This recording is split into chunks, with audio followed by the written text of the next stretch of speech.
விஜய் அவர்களுக்கு தொடர்ந்து திமுக அரசு ஒரு நெருக்கடி கொடுத்துட்டா இருக்கா, இல்லை வந்து அங்கே பாதுகாப்புக்காக தான் இந்த மாதிரி முடிவுகள்லாம் எடுக்கிறாங்களா? இது ஒரு அநியாயமான விஷயங்க. பாதுகாப்புலாம் நான் பாதுகாப்பு நீங்கள் நான் திருச்சியில் நான் பாதுகாப்பாக கொடுத்தீங்க. விஜய் பரப்புரைக்கு பர்மிஷன் கொடுக்கணும்னு ரத்து பண்ணணும்னா முன்னாடியே பண்ணீங்கன்னா அவங்க கோர்ட்டுக்கிட்டு போய் பர்மிஷன் வாங்குவாங்க. கொடுக்குற மாதிரி கொடுத்துட்டு கடைசி டைம் ரத்து பண்ணுறதுன்னு அர்த்தம். விஜய் பார்த்து பயப்படுறாங்க. பேசுறதே 5 நிமிஷம், அதுக்கே இந்த பயம். விஜய்லாம் ஒழுங்காக பேசிட்டு அவ்வளோதான் போல. இது வந்து விஜய்க்கு கிரெடிட்டாக தான் போய் சேரும். இவர்களுக்கு என்ன பயம்னா, விஜய் பேச பேச அது கொஞ்சம் ரீச் ஆகுது. மொத்தமாக குடும்பம் கொள்ளையடிக்குதுன்னு பேசுனதை எல்லாரும் எடுத்து பேச ஆரம்பிக்கிறாங்க. இந்த மாதிரி ஒவ்வொரு விஷயமும் அவர் பேச பேச அது ரீச் ஆகுறதுன்றது வந்து இவர்களுக்கு பயத்தை தருது. ஏற்கனவே ஆன்டி இன்கம்பன்சி இல்லை விஜய் தொட்டா இன்னும் பிரச்சனையாக மாறும். இந்த அநியாயம்லாம் வந்து விஜய்க்கு கிரெடிட்டாக தான் போகும். இது ஒரு நியாயமான விஷயம். வளர்த்து வர்றாங்க தான் பார்க்க முடியும். ஆமாம், இது நியாயமான விஷயமே கிடையாது. வளர்த்து விடல, பயத்தில் பண்ணுறது இந்த மாதிரி.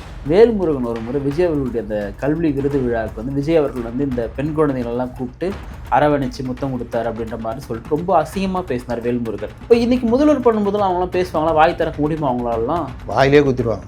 வாய் திறக்க முடியும். அவர் பேசுனது, விஜய்க்கு பேசுனது தப்புங்க.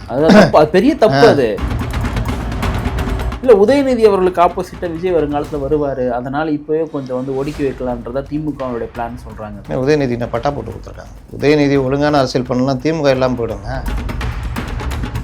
அவர் சனிக்கிழமை வரும்போது இவங்களை சமாளிக்க முடியாது. அவர் டெய்லி வந்தால் வர விடுவாங்களா அப்படி ஒரு கேள்வி வருதுல்ல சார்? கண்டிப்பாக. ஆனால் விஜய் வந்து இப்போ சொல்கிறாருல்ல, நான் வந்து நான் மக்கள்கிட்ட பர்மிஷன் கேட்பேன். மீறுங்க. வெளியே என்ன பண்ணுறது? வழக்கு தானே போடுவாங்க. சந்திச்சிங்க. உங்கள்ட்ட தான் வழக்கறிஞர் அணி, சட்டக்குழு அணின்னு உலகத்திலே இல்லாத அதிசயம்லாம் வச்சுன்னு. நிம்மதி ப்ராப்பர்ட்டி மேனேஜ்மெண்ட், உங்கள் பழைய வீட்டை புதிய வீடாக மாற்றலாம் வாங்க. வாய்ஸ் ஆஃப் தமிழோட பார்வையாளர்களுக்கு வணக்கம். இன்றைக்கு சிறப்பு நேர்காணலில் நம்முடன் இணைந்திருப்பவர் மூத்த பத்திரிகையாளர் திரு முத்தலிஃப் அவர்கள். சார் வணக்கம். வணக்கம். விஜய் அவர்களுடைய பரப்புரை நாளைக்கு இருக்குல்ல சார், அதில் 2 இடத்துல நடத்துனாரு. ஒரு இடத்துல வந்து பர்மிஷன் கொடுக்காம ரத்து பண்ணியிருக்காங்க. திடீர்னு தான் அந்த ரத்து வந்து கொடுத்துருக்காங்க. முதல்ல கொடுத்தாங்க, அப்புறம் ரத்து பண்ணியிருக்காங்க. விஜய் அவர்களுக்கு தொடர்ந்து திமுக அரசு ஒரு நெருக்கடி கொடுத்துட்டா இருக்கா, இல்லை வந்து அங்கே பாதுகாப்புக்காக தான் இந்த மாதிரி முடிவுகள்லாம் எடுக்கிறாங்களா? இது ஒரு அநியாயமான விஷயங்க. பாதுகாப்புலாம் நான் பாதுகாப்பு நீங்கள் நான் திருச்சியில் நான் பாதுகாப்பாக கொடுத்தீங்க இல்லை மற்ற இடங்களை கொடுத்தீங்களா? விஜய் பரப்புரைக்கு பர்மிஷன் கொடுக்கணும்னு ரத்து பண்ணணும்னா முன்னாடியே பண்ணீங்கன்னா அவங்க கோர்ட்டுக்கிட்டு போய் பர்மிஷன் வாங்குவாங்க. கொடுக்குற மாதிரி கொடுத்துட்டு கடைசி டைம் ரத்து பண்ணுறதுன்னு அர்த்தம்.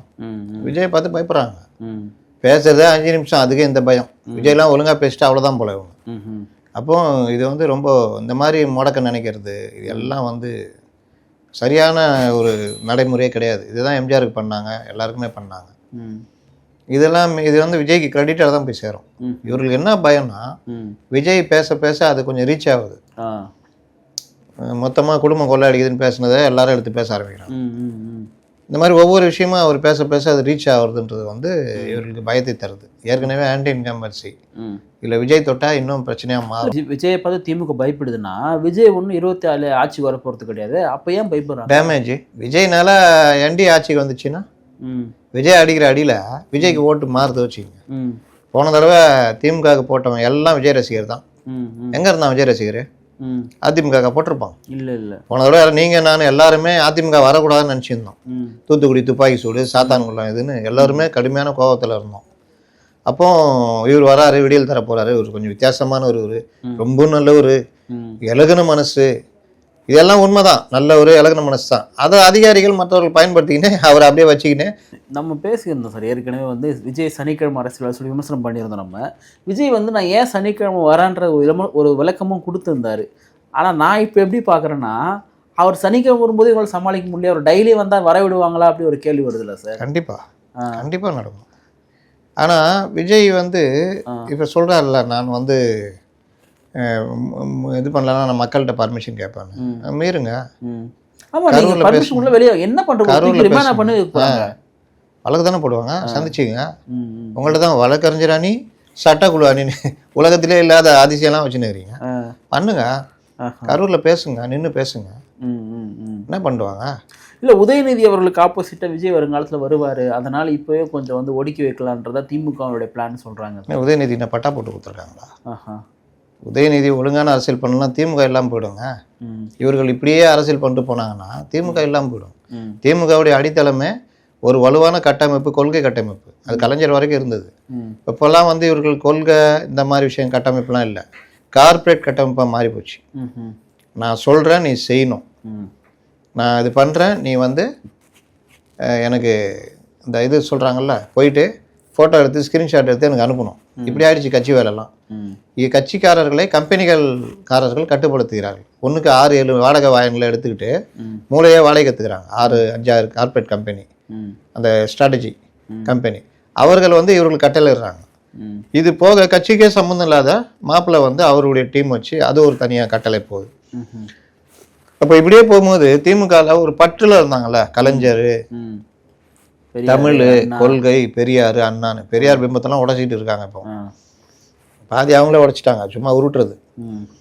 இவங்களுக்கு தேவைக்குன்னா தூக்கிட்டு வந்துடுவாங்க பெரியார். அப்போ இந்த இது விஷயங்கள் எல்லாமே உடையுது. இப்போ இருக்கிறவங்க எல்லாம் நீங்கள் பார்க்கறதுக்கு எப்படி கொள்கை பற்று அதெல்லாம் பார்த்தா பாதி இன்ஃப்ளூயன்சர் துட்டுக்குற வரைக்கும் பேசுவாங்க. கூட பார்த்தீங்கன்னா 10-15 ஒரே மாதிரி பேசுறாங்க. ஆமாம், அது எல்லாமே ஸ்கிரிப்டட் தானே. டிடி ஒரு லேடி கிட்ட கொடுத்துட்டு எனக்கு என்னென்ன போயிடுது அது அப்படின்னா என்ன அர்த்தம்? இது ஸ்கிரிப்ட் 2 நிமிஷம், இது எப்படியும் அதை பேசி தான் தீரப்போகுது. ஏன்னா பல தடவை ப்ராக்டிஸ் பண்ணியிருப்பாங்க. அதனால அது அர்த்தவங்கள்ட்ட போயிடுச்சு. போயிட்டு குழந்தைங்களாம் இது பண்ணிட்டு கூப்பிட்டு வந்த பிறகு அது வரைக்கும் இந்த லேடி பேசிட்டு இருக்குது. அதுக்கப்புறம் நீங்கள் பார்த்தீங்கன்னா எல்லா ஃபங்க்ஷன்லையும் ஒரு புர்கா போட்ட பெண் இருக்கணும் கண்டிப்பாக. திமுக எல்லா கட்சி இதுலையுமே நீங்கள் அரசு விழாக்களில் பார்த்தீங்கன்னா 10 பேருக்கு கொடுக்குறாங்கன்னா அதில் 2 பேர் இல்லை ஒருத்தராவது புர்கா போட்ட லேடி சமத்துவம் நிலைநாட்டுவாங்க. ஆமாம், சமூக நீதியை நிலைநாட்டுறாங்க அந்த மாதிரி. இதுலேயே நேற்று ஒரு புர்கா போட்ட பொண்ணிட்ட கொடுத்து அவங்க ஸ்கிரிப்டை பேசுகிறாங்க. அடுத்து ஒருத்தரும் அதே ஸ்கிரிப்ட், அடுத்து வரவங்களும் அதே ஸ்கிரிப்ட். நீங்கள் கொஞ்ச நாளைக்கு முன்னே பார்த்தீங்கன்னா கரூரில் பார்த்தீங்களா லேட்டஸ்ட்டாக ஒரு விழா நடந்தது. 1 லட்சம் சேர்கள் போட்டிருந்தாங்க. அது பத்தாம 1.5 லட்சம் பேர் வெளியே நின்னாங்க. கரூர்ல பாத்தீங்களா ஒரு நிகழ்ச்சி நடந்தது. 1 லட்சம் சேர் உள்ள போட்டிருந்தாங்க. 1.5 லட்சம் பேர் வெளியே நின்னாங்க. அதுல ஒருத்தன் விஜய் ரசிகர்கள் அதிகம் போல, அவனுக்கு தெரியாம எங்க துட்டு வாங்கிட்டு பேசிட்டான். வச்சு செஞ்சவனும் பயன்ட்டான். ஐயோ அப்படின்ட்டு, டேய் எனக்கு நீங்க தான்டா, நான் உடனே திருப்பி கொடுத்துட்டேன் துட்டை பாப்பனா சொல்லிட்டான். காசு வாங்கினேன்றத. ஆமா, காசு வாங்க திருப்பி கொடுத்துட்டேன், நான் வந்து இனி பேச மாட்டேன். டேய் எனக்கு நீங்க தான்டா அப்படின்றான். ஏன்னா அவனுக்கு வியாபாரம் தானே. ஆமா, இது ஒன்று.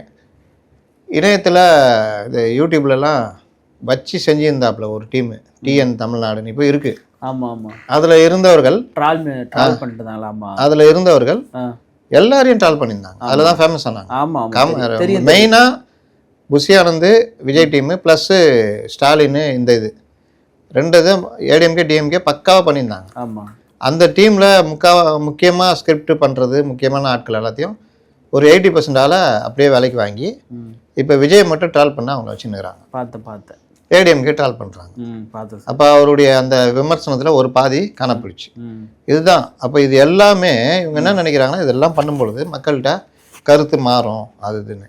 கூடுதலாக விஜய் போன்றவர்கள் வெளியே வந்து பேசுகிறாங்கன்னா அது ஒரு விவாத பொருளாக அந்த வாரம் முழுவதும் என்னதான் மீடியா விரும்பாட்டினாலும் விவாத பொருளாக மாறும் பொழுது அதையும் வந்து நம்ம முடக்கணும் அப்படின்னு. இதெல்லாம் இந்த அநியாயம்லாம் வந்து விஜய் கிரெடிட்டாக தான் போகும். இது ஒரு நியாயமான விஷயம். வளர்த்து விடுறாங்க தான் பார்க்க முடியும். ஆமாம், இது நியாயமான விஷயமே கிடையாது.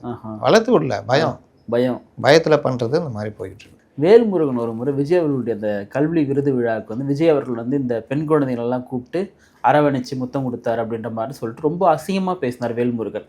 இப்போ இன்னைக்கு முதல்வர் பண்ணும்போதெல்லாம் அவங்களாம் பேசுவாங்களா? வாய் திறக்க முடியுமா அவங்களாலாம்? வாயிலே குத்திடுவாங்க. வாய் திறக்க முடியுமா? அவர் பேசுனது, விஜய்க்கு பேசுனது தப்புங்க. அது பெரிய தப்பு. அது இதுதான் சொல்கிறேன். இந்த மாதிரி இன்னும் நீங்கள் பார்த்தீங்கன்னா செல்வ பெருந்தகையே அந்த காங்கிரஸ் சேர்றது இது, இவங்க வந்து அடிமை திமுக பாஜக கபலீகரம் வந்துன்னு பேசுவாங்களாம். திருப்பிக்கிட்டு அவர் உங்கள் காங்கிரஸில் இவ்வளோ பிரச்சனை ஓடுது, உங்கள் கூட்டணியில் இவ்வளோ பிரச்சனை இருக்குது, கூடுதல் இடங்களை கேட்குறாங்க, செல்வ பெருந்தகை வாய் மூடிட்டு இருக்கிறேன்னு கேட்குறாரு. அதுக்கு செல்வ பெருந்தகை நாகரிகமாக பேசுகிறேன்னு சொல்லிட்டு அவரும் தவழ்ந்து போயின்றாரு. இதுதான் இவங்க நாகரிகம். இவர்கள் பேசுனா எல்லாம் இதுன்னு மொத்தம் முடக்கிற மாதிரி பேசுறது. நீங்கள் ஒரு விஷயம், ஒரு தெருவுலேயே ஒரு பிரச்சனை போய்கிட்டு இருக்குது, டீசெண்டாக பேசிகிட்டு இருக்காங்க, நீங்கள் வந்து தப்புங்க, நீங்கள் பார்த்து வந்துடணும். ஒரு ஆக்சிடென்ட்னா வச்சிங்களேன், நீங்கள் கொஞ்சம் பார்த்து வந்துடணும் சார் அப்படின்னா, டக்குன்னு ஒருத்தன் எதிராளி கெட்ட வார்த்தையில் பேச ஆரம்பிச்சான்னு வச்சுக்கோங்க, இந்த சைடு பேசுகிறவன் ஸ்டக் ஆகிடுவான்ல, அவன் பொண்டாட்டி கூடயே வந்திருக்கான்னு வச்சுக்கோங்க, 4 கெட்ட வார்த்தையில் திட்டி இது பண்ணிட்டான் வச்சுக்கோங்க, டக்குன்னு உடஞ்சிருவான், ஒரு மாதிரி ஆகிடும். அதுக்கு தான் இந்த மாதிரி வார்த்தைகள்லாம் பயன்படுத்துறது. விஜயை முடக்கிறதுக்கு தான் அந்த விழாவை இது பண்ணுறதுக்கு தோல் மேலே கை போட்டார் அப்படி இப்படின்னு பேசினாங்க. இவங்கெல்லாம் தோல் மேலே கை போட்டது இல்லையா பேச. இன்னொன்று, இந்த மாதிரி பேசவே கூடாது. ஏன்னா நாளைக்கு யாராவது ஒரு நல்ல நோக்கத்தை போகிற நினைக்கிறவங்கள அவங்களுக்கு ஒரு அச்சம் வரும், என்னடா இது அப்படின்னு. அப்போ இவர் இப்போ முதல்வருக்கு பார்த்தா அது பேத்தி வயசு இருக்கும். அவர் அது முத்தம் கொடுக்குறாரு. நம்ம அதை எப்படி விமர்சிக்கிறோம்னா அது ஒரு நாடக காட்சியாக தான் கொண்டு வரீங்க. இயல்பாக முதல்வர் பண்ணல சார். வருவாங்க, பேனா கொடுக்கணும், ஒரு நெத்தியில் ஒரு முத்தம் கொடுக்கணுங்க, அதை வந்து நிகழ்ச்சியாக ஒரு பாட்டு போடுவோன்னு ஒரு நாடகமாக மாற்றுறாங்க. இதை தான் நம்ம குறிப்பிடுறோம். ஆனால் வேல்முருகன் அங்கே குறிப்பிட்டது ரொம்ப மோசமான ஒரு இது. நீங்கள் கேட்குற கேள்வி கரெக்டு தான். அப்போ இவர்கள் வந்து ஒவ்வொரு விஷயமே நாடகமாக மாற்றிக்கிட்டு இது மாதிரி போகிறாங்க. ஆனால் பார்த்தால் தமிழகமுடைய கல்வி நிலைமை மற்றதெல்லாம் வந்து ரொம்ப மோசமாக போய்கிட்டு இருக்குது. அரசு பள்ளிகள் ஏராளமாக மூடப்பட்டிருக்குது, தனியார் பள்ளிகள் பெருகியிருக்கு. அரசு பள்ளிகளில் மாணவர் சேர்க்கை வெகுவாக குறைஞ்சிருக்குது. இங்கே தனியார் பள்ளிகளில் மாணவர் சேர்க்கை அதிகரிச்சிருக்குது. அரசு பள்ளிகளில் 205 பள்ளி மூணான்னாங்கல்ல, ஒரு மாணவருக்கு 2 ஆசிரியர், அதில் ஒருத்தர் தலைமை ஆசிரியர். நல்லா இருக்குல்ல இது? இந்த மாதிரி கூத்துலாம் இந்த மாதிரி கூத்துக்கள்லாம் நடக்குது. அப்போ அரசு பள்ளிகளுக்கு மாணவர்களை கொண்டு வர ஏற்பாடு, தரம் எப்படின்னா, ஒரு நேற்று கூட எடப்பாடியே பேசியிருக்காரு பாருங்க. ஒரு 5ஆம் கிளாஸ் படிக்கிற பையன் 3ஆம் கிளாஸ் படிக்கிற பாடத்தை கூட அவனால் படிக்க முடியல. இது கவர்னர் சொன்னப்போ குச்சாங்க. ஆரியம் வர்ணாசிரமம் அப்படின்னாங்க. அவர் கரெக்டாக பாயிண்ட் அவுட் பண்ணார். இன்னைக்கு மற்ற இதோட ஒப்பிடும் பொழுது அரசு பள்ளி மாணவர்களுடைய தரம் இப்போ எண்ணிக்கைகளை சொல்கிறதோ இல்லை கற்றல் இதுலையோ ரொம்ப பின்தங்கி இருக்காங்க. இதை மாற்றணும் அப்படின்னு இவர்கள் இதை வச்சுக்கிட்டு ஊட்டிக்கிட்டு நேற்று ஒருத்தர் பேசுகிறார்ல, முடக்கத்துக்கு தான் இன்றைக்கி தேசிய கல்விக் கொள்கை கொண்டு வந்திருக்காங்கன்னு. தேசிய கல்விக் கொள்கையில் நீங்கள் எல்லாத்தையும் மறுத்துட்டிங்களா? 100% மறுத்துட்டிங்களா? தேசிய கல்விக் கொள்கையில் நமக்கு மாறுபாடு என்ன? 3ஆம் கிளாஸ் 5ஆம் கிளாஸ் பொது தேர்வு வைக்காது, மற்றதெல்லாம் ஒன்றும் பிரச்சனை இல்லையே.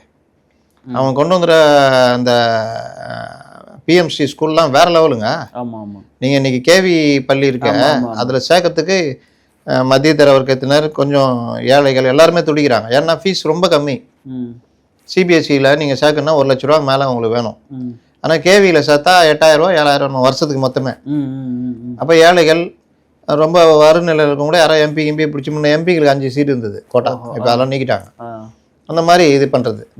நவோதயா ஸ்கூல் இதை விட மேலே டாப்பு. மாவட்டத்துக்கு 1 கவர்மெண்ட் இடத்த மட்டும் கொடுத்தா போதும், அவன் எல்லா செட்டப்பும் கொடுத்துட்றான்.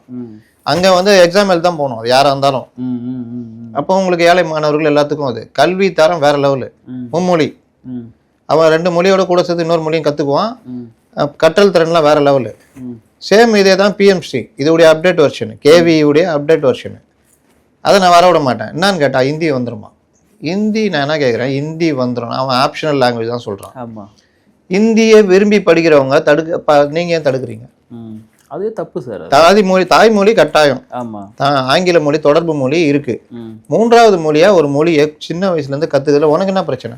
உன் வீட்டு பிள்ளைங்களாம் கேவியா இன்டர்நேஷனல் ஸ்கூல்லையும் சிபிஎஸ்சிலையும் படிக்குதுங்க. அங்கே 3வது மொழி கற்றுக்குதுங்க.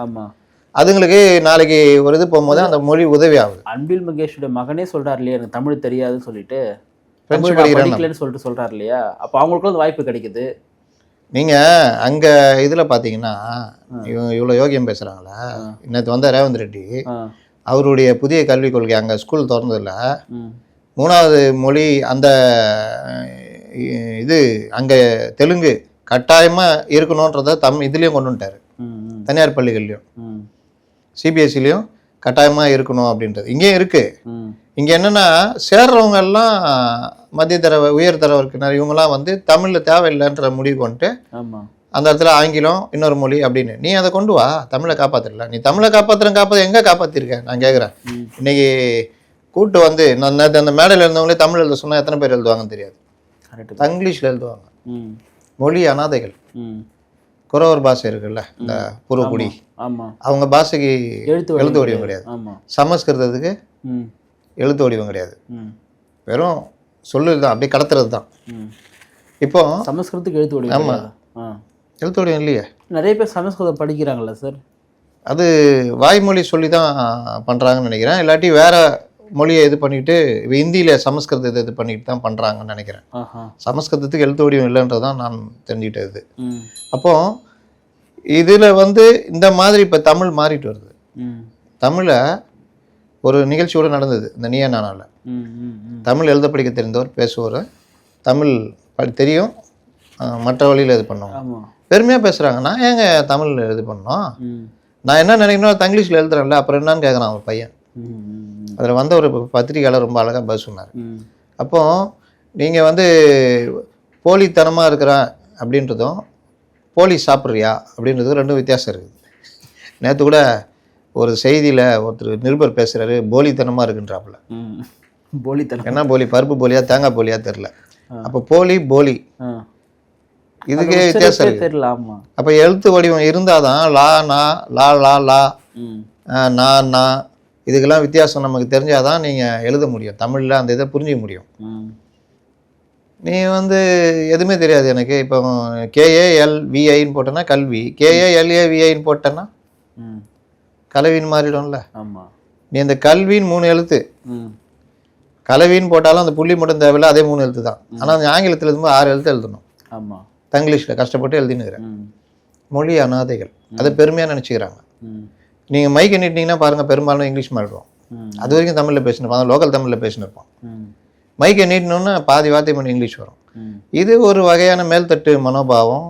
நீங்கள் ஒரு குறிப்பிட்ட சமூகத்தினர் தமிழே பேசக்கூடாதுன்னு நாடகங்கள் மற்றவங்களாம் பார்த்தீங்கன்னா ஆங்கிலம் கலந்து பேசிகிட்டு இருப்பாங்க.